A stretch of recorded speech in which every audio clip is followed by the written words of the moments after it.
Salut à toi et bienvenue sur cette nouvelle vidéo.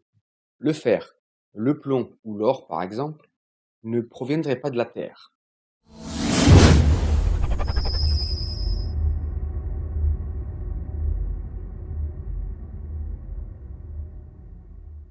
Et oui, d'après de récentes recherches scientifiques, les métaux dits lourds ne proviennent pas de la Terre. Par exemple, le fer, le nickel, le plomb ou l'or. Il existe à ma connaissance 13 métaux lourds. Alors comment ces métaux ont-ils été produits et comment se sont-ils retrouvés sous notre sol ou en surface? Les réactions de fusion nucléaire, créées sur des étoiles pendant des millions puis des milliards d'années, par des générations successives, fabriquent des atomes de plus en plus lourds. On appelle cela la nucléosynthèse stellaire. C'est un peu ce que je vais tenter d'expliquer pour comprendre comment les métaux sont arrivés sur Terre. Donc en gros, après le Big Bang, l'univers n'est constitué que de deux éléments chimiques, l'hydrogène à 92% et l'hélium à 8%. Mais si on reste avec ça, aucune planète ne se formerait et la vie ne débuterait pas non plus. Les étoiles peu massives produisent quelques éléments plus lourds à l'aide de fusion nucléaire, le carbone et l'oxygène, qui se font donc à leur tour éjecter dans l'espace grâce au vent stellaire et nébuleuses. Et là, nous avons les étoiles massives, qui par succession de réactions nucléaires de plus en plus complexes, créent des éléments plus légers que le fer. Par exemple, le magnésium, le silicium ou même le soufre. Mais attention, on parle toujours d'atomes. En clair, les étoiles massives produisent des éléments plus légers que le fer en ayant des fusions nucléaires pendant des milliards et milliards d'années, tout comme les étoiles moins massives. Et cela continue et produit des atomes de plus en plus lourds. On se rappelle ce qu'est un atome, hein? Ok. Un atome possède un noyau atomique qui est composé de protons en vert et de neutrons en rouge. Par exemple, 26 protons et 30 neutrons. Cette constitution donne un atome de fer. Pour les plus connaisseurs, on parlera d'isotope de fer 56, étant donné que la masse, 26 plus 30, donne 56. Alors, si on revient à nos atomes plus légers que le fer, ces atomes-là possèdent moins de protons et moins de neutrons. Exemple, le silicium, 14 protons et 28 neutrons. Il arrive aussi que des étoiles massives finissent par exploser, et on appelle ça une supernova. Lors de l'explosion, les couches internes de l'enveloppe s'écrasent sur le noyau stellaire, l'étoile massive en somme. Elle est soumise à une pression et une température très fortes, et ces conditions donnent lieu à des réactions nucléaires, ce qui a pour effet de produire des neutrons en grande quantité. Les noyaux atomiques des atomes reçoivent en pleine face une somme colossale de neutrons et sont alors obligés de les absorber. Ces fameuses particules, qui sont des neutrons, ne portent pas de charge électrique. Elles ne sont donc pas repoussées par les atomes déjà constitués et s'y collent, et donc augmentent leur masse. On peut voir ça comme des aimants qui s'attirent en schématisant un petit peu. Ce qui donnerait sur notre atome de silicium qui possède 14 protons et 28 neutrons, 14 protons et 30 neutrons, ou 50 neutrons, ou 60 neutrons. Jusque-là, on me suit? Ok, alors on continue un petit peu. Si notre atome de silicium contient assez d'énergie, il est stable et reste dans cet état. Mais si jamais l'énergie est insuffisante, il devient instable. Et par radioactivité, oui, il devient radioactif.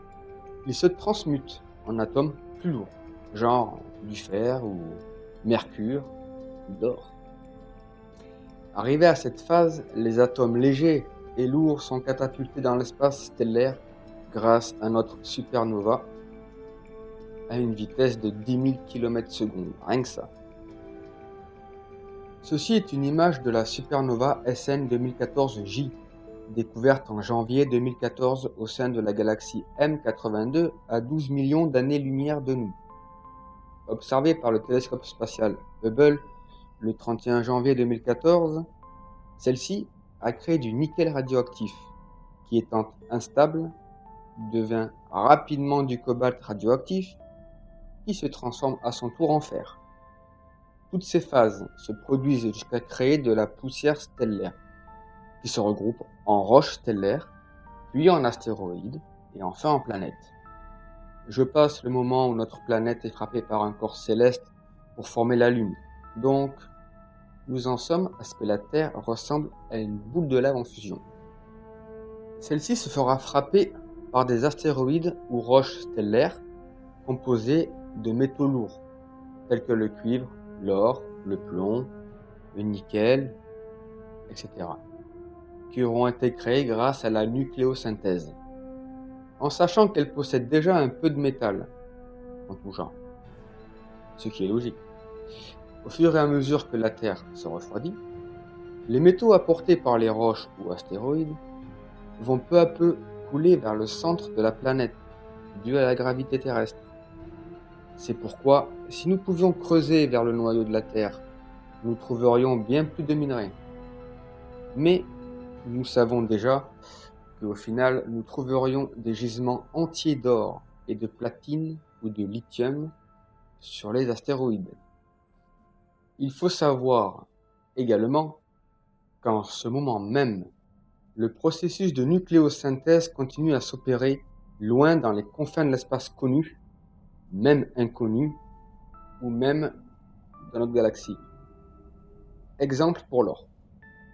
Alors celui-ci se produit lorsque deux étoiles à neutrons se percutent. Nos télescopes récoltent encore les rares supernovas qui se sont produites il y a des milliards d'années, le temps que la lumière nous arrive en traversant l'espace. On voit ce qui s'est passé il y a tout ce temps. Comme la supernova SN 2014J, qui s'est produite il y a 12 millions d'années. Vu qu'elle se situe à 12 millions d'années-lumière, la lumière a mis 12 millions d'années pour arriver jusqu'à nous. En gros, on voit encore le passé. Ça peut paraître déroutant, je sais. Les étoiles à neutrons sont le reste des cœurs d'étoiles qui ont explosé en supernova. Et ces astres sont particuliers, car ils ont une dizaine de kilomètres de diamètre. Ah oui, ça fait très petit.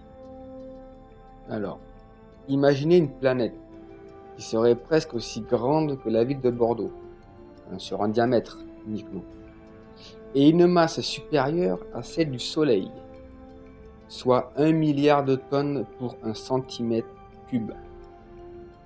Alors, t'imagines le poids de la cuillère à café de cette matière. 1 milliard de tonnes. Alors, ces astres rentrent en collision, et la violence est telle qu'un nuage à neutrons hautement concentré se forme, ce qui produit des réactions nucléaires comme d'hab.